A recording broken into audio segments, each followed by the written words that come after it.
Good evening, good evening, good evening. Thank you guys for joining me today. I really, truly appreciate the support on behalf of Word on the Street Talk TV Worldwide and Fcn Watchdog Media.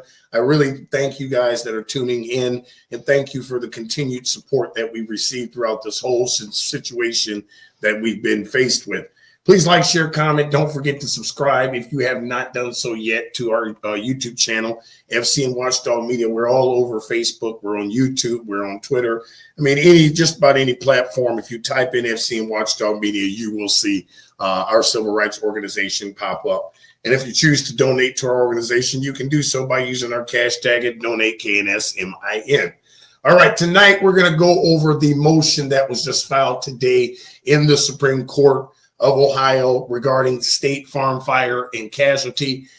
We did request and ask the court for some certain things today, and I want to cover that with you guys. So we're going to go ahead and cover the motion that was filed with the Supreme Court today. In the Supreme Court of Ohio, Marquis L. Kimble versus State Farm Fire and Casualty Company.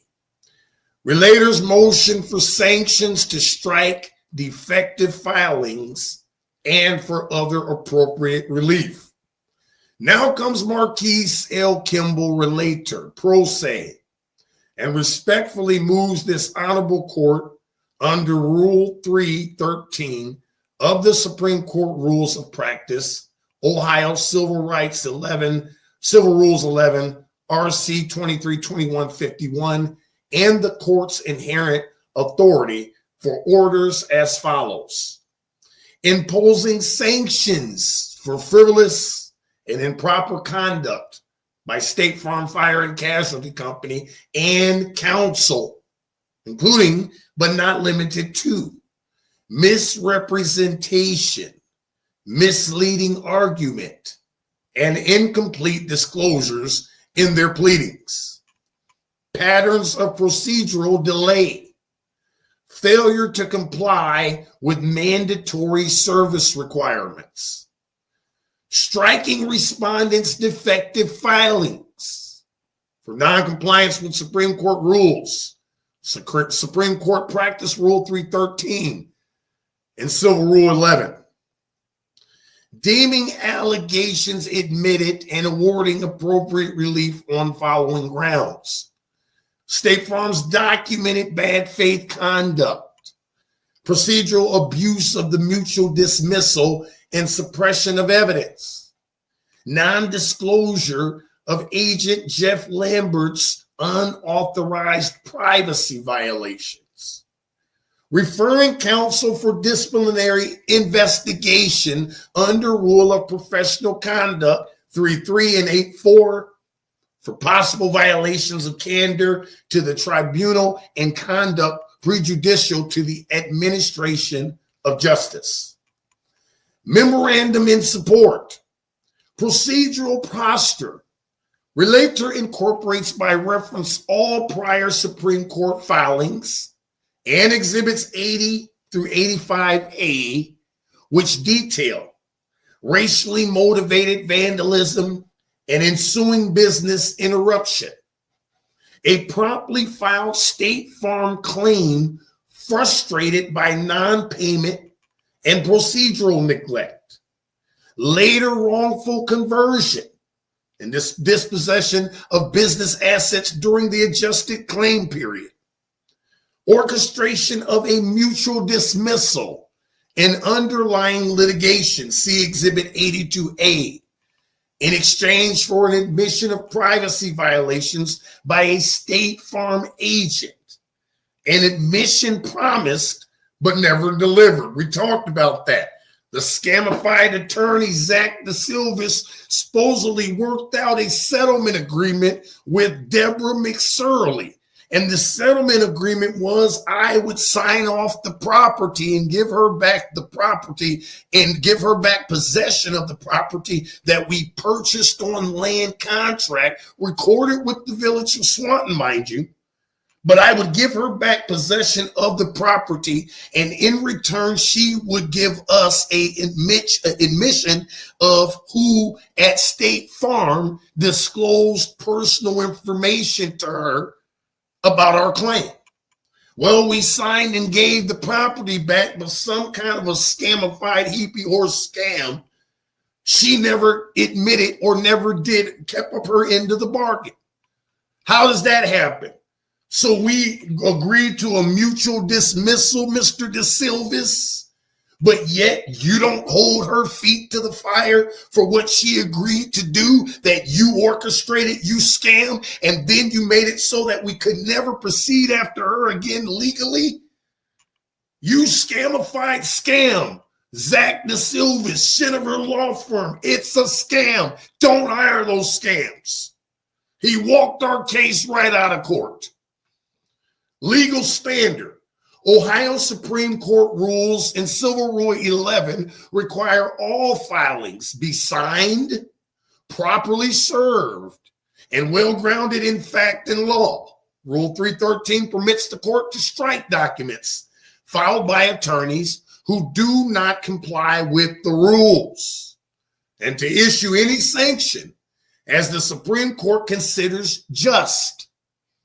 RC 2323-51 provides for sanctions where conduct is intended merely to harass, delay, or needlessly increase litigation costs.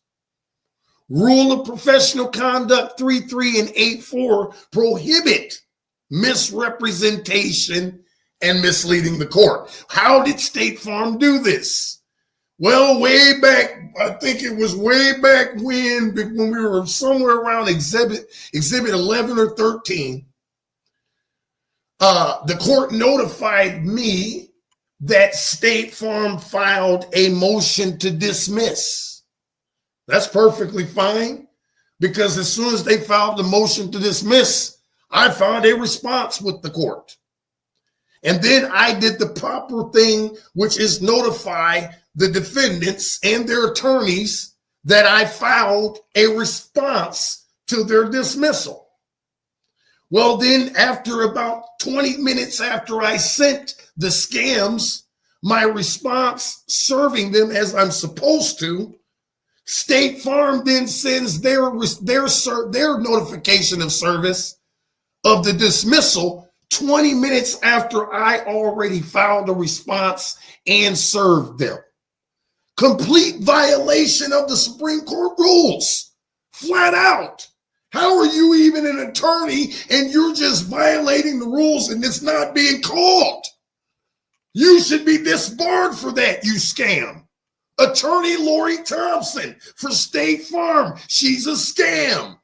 Works for Gallagher, Gams, Talon, and Barnes out of Columbus. She tried to sneak in a filing and lied to the docket, lied to the court, told on the court's paper that she filed that she served me when she didn't. That's a lie, and that's misleading the court. And you will be held accountable for that, State Farm.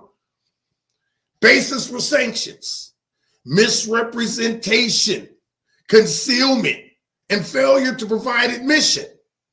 State Farm failed to ensure its agent privacy breach was remedied and concealed material information central to the insurance and the court's review. Respondents' filings do not fully or accurately reflect the facts and exhibits established. Abuse of mutual dismissal and suppression of rights. Responded through adverse counsel and without the mandated admission, obtained a permanent case closure affecting substantial property rights, all while misusing Civil Rule 41A1B to avoid judicial scrutiny of State Farm's own statutory and regulatory violations. This is improper under both Supreme Court authority and the Ohio Rules of Civil Procedure. Bad faith, delay, and procedural evasion. Repeated refusal to admit undisputed facts and exclusion of material evidence are part of a deliberate effort to protract litigation and prejudice, relate to an unrepresented civil rights litigant in violation of established insured duties, Supreme Court precedent, and the public interest. Relief requested. Relator requests that this court strike State Farm's non-compliant filings, including any document found to misrepresent, withhold, or delay material facts.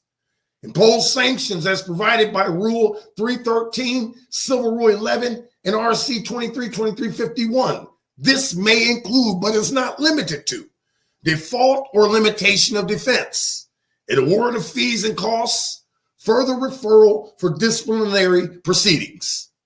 Deem relator's material allegations as admitted. Purpose of this mandamus, and move directly to consideration of the merits of relief.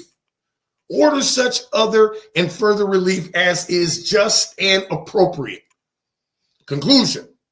By this motion and the massive unrefuted record, relate to request that the Ohio Supreme Court uphold its supervisory and disciplinary function, holding respondent and its counsel to account for procedural abuses and statutory violations that have lasted since 2022 and continue to harm the administration of justice for civil rights litigants in Ohio. That, my friends, concludes the, us covering what we filed in court today. Please like, share, comment. Don't forget to subscribe, and don't hire State Farm. It is a scam. Until next time, be blessed on purpose.